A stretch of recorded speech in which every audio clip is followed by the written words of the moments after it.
90 साल का सफर गुजर चुका है आकाशवाणी को आरंभ हुए, और कहते हैं शब्द कभी मरते नहीं हैं। आकाशवाणी ने 90 वर्षों में शब्दों को संस्कार दिए हैं, सुरों को पहचान दी है और देश को एकता के सूत्र में पिरोया है। चाहे खेत की मेड़ पर बैठा हुआ किसान हो जो कृषि जगत सुन रहा हो, सरहद पर तैनात फौजी भाई हो जो जयमाला का इंतजार कर रहा हो, या फिर घर के आंगन में बैठी गृहिणियां हो, आकाशवाणी हर भारतीय के परिवार का एक अभिन्न सदस्य रही है। आइए इस सुंदर से सफर को याद करते हुए कुछ पंक्तियों से आज के इस कार्यक्रम की शुरुआत करते हैं। हवाओं के सहारे जो हर दिल में उतर जाता है, वो महज एक डिब्बा नहीं, अपनों का पैगाम लाता है। बहुजन हिताय बहुजन सुखाय का संकल्प लिए ये आकाशवाणी है जो सदियों का सफर तय कर जाता है। तो सदियों का सफर भी तय करेगा, लेकिन फिलहाल 90 वर्षों का सफर तय कर चुका है। और आज हमारे साथ इस कार्यक्रम में बहुत ही महत्वपूर्ण व्यक्तित्व हैं जो रेडियो से बरसों से जुड़ी हुई हैं और रेडियो के लिए ये बहुत सारे काम कर रही हैं।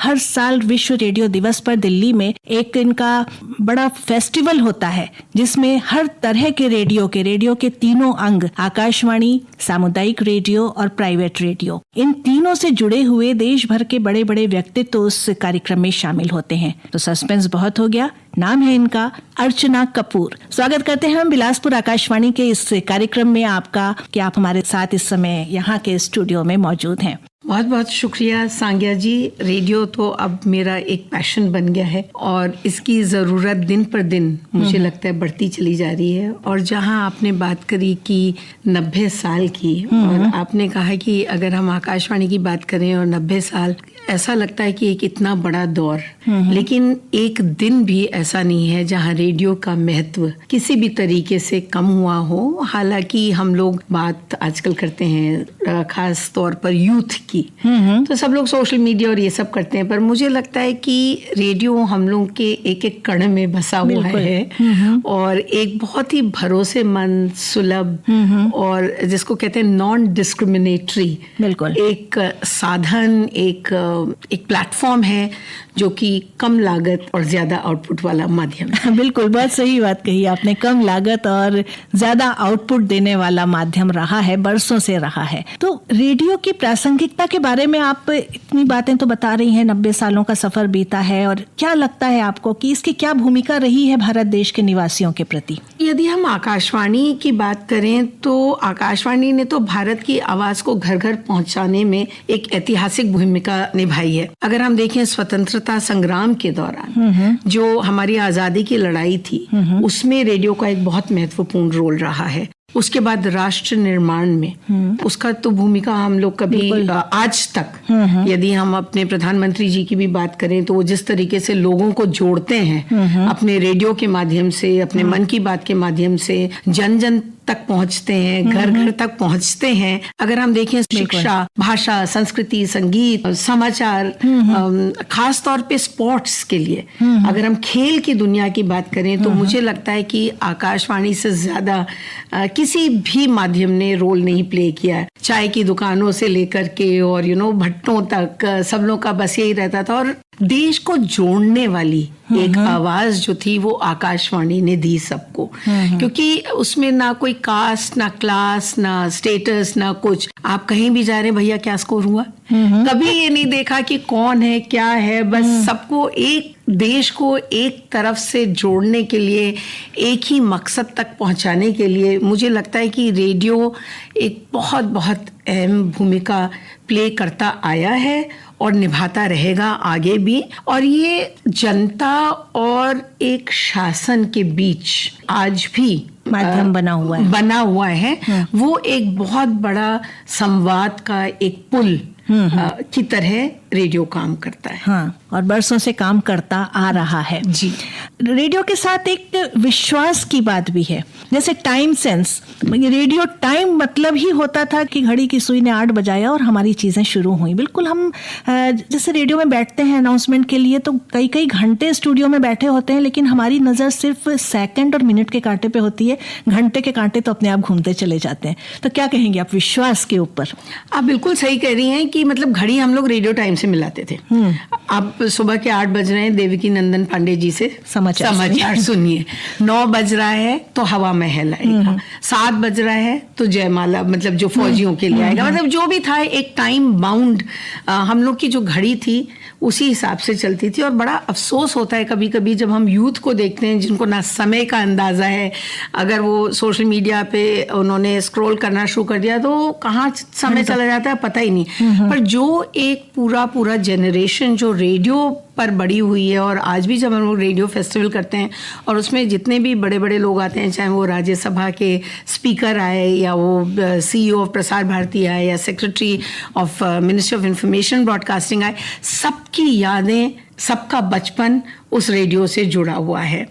लेकिन आपने बात करी भरोसे की, और मैं आपको थोड़े वर्ष पुराने, 4-5 वर्ष पुराना ही ले जाना चाहती हूँ कि कोविड में ये यूथ भी उतना ही इम्पैक्टेड था, उतना ही प्रभावित था जितना कि ओल्डर जनरेशन। तो अगर हम बात करें तो ये बहुत सारी इस पर रिसर्च और पेपर्स आ चुके हैं कि रेडियो ही एक ऐसा माध्यम था जिसने अफवाहें नहीं फैलाई, गलत सूचना नहीं दी। जितना डिजिटल शोर बढ़ रहा था उतना ही रेडियो एक विश्वसनीय और सत्यापित सूचना का एक मंच अब बात कोरोना के समय की कर रही हैं। जी हाँ, कोविड एंड कोरोना की बात कर रही हूँ कि उस समय बहुत सारे माध्यम एक तरीके से उनकी व्यूअरशिप, उनकी लिसनरशिप बहुत कम हो गई थी, और रेडियो ही एक ऐसा भरोसेमंद माध्यम था जहाँ सच और सही जानकारी मिल रही थी। मौसम और कृषि की जानकारी आज भी मुझे लगता है कि रेडियो उसमें एक बहुत अहम भूमिका प्ले करता है, बिकॉज किसान वहीं जाते हैं। क्योंकि वो जो हम लोग का एक चौपाल प्रोग्राम होता था या जो भी किसानों के लिए जो भी प्रोग्राम्स अलग अलग जगह अलग अलग तरीके से चले।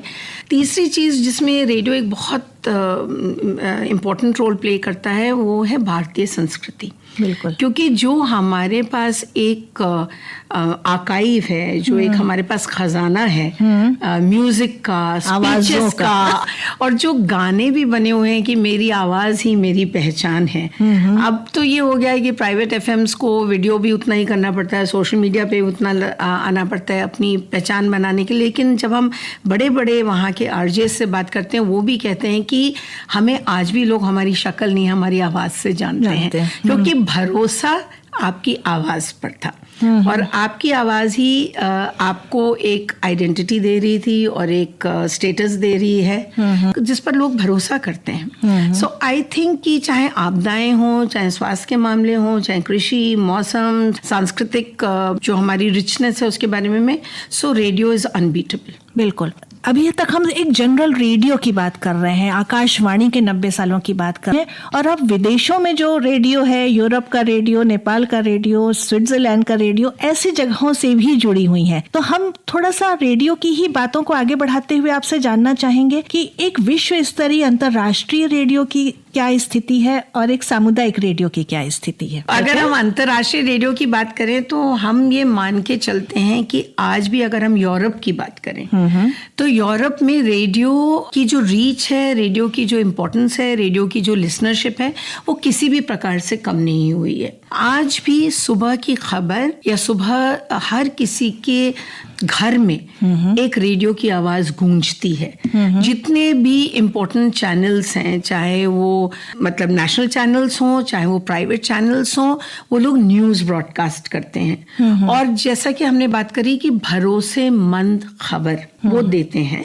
क्योंकि वो एक अकाउंटेबिलिटी है, क्योंकि उस आवाज के पीछे कोई इंसान है जिसकी एक पहचान है। ऐसा नहीं है कि एज सोर्सेज एलिज, ऐसे नहीं कह सकते हैं जैसे हम प्रिंट में कह देते हैं।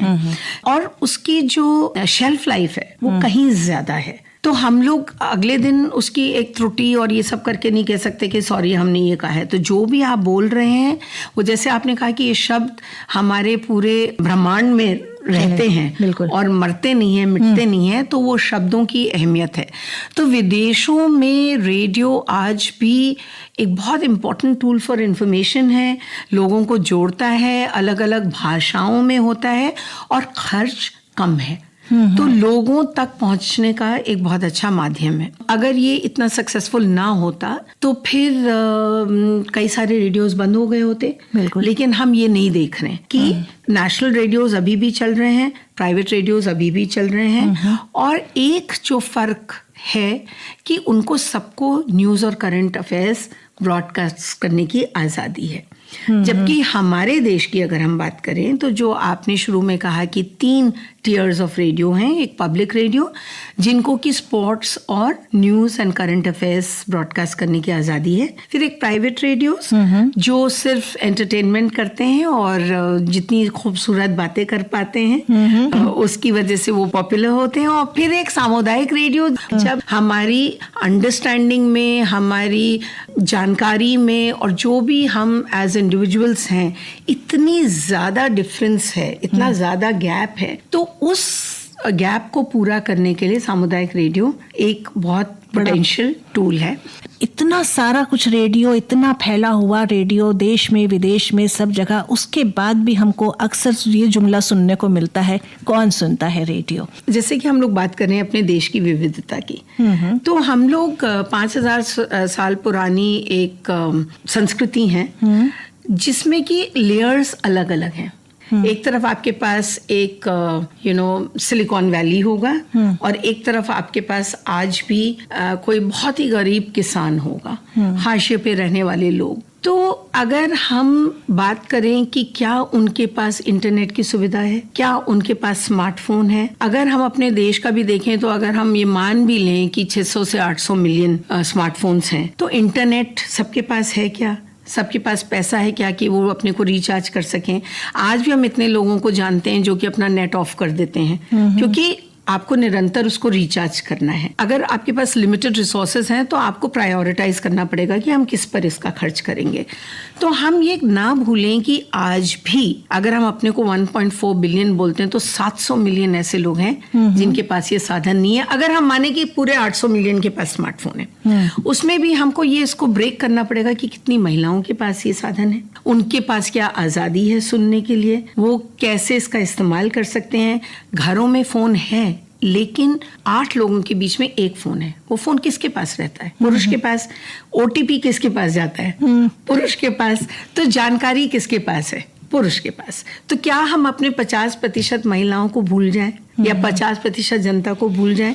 तो हमें ये मानना पड़ेगा कि बहुत से लोग सुनते हैं। प्राइवेट चैनल्स हैं, 600 सामुदायिक रेडियो हैं और कितने सारे आकाशवाणी के सेंटर्स हैं, बिलासपुर में बैठे हुए हैं और कहाँ तक आवाज जा रही है। अगर कोई नहीं सुन रहा होता तो फिर ये सब क्यों चल रहे होते? क्योंकि लोगों को रेडियो सुनने की आदत है, क्योंकि उनको इससे कुछ जानकारी उनके जीवन में बदलाव के लिए, उनके जीवन को बेहतर मिलने के लिए जो उनको इन्फॉर्मेशन मिल रही है, रेस्ट ऑफ द वर्ल्ड से जुड़ पा रहे हैं। उसमें मुझे लगता है कि हम वहीं से एंड करेंगे जहां से शुरू किया था कि रेडियो हर भारतीय नागरिक को जोड़ने में, घर घर को जोड़ने में एक बहुत महत्व भूमिका अदा करता है। वो करता था, करता है और करता रहेगा। बिल्कुल, बहुत सही बात बोली आपने।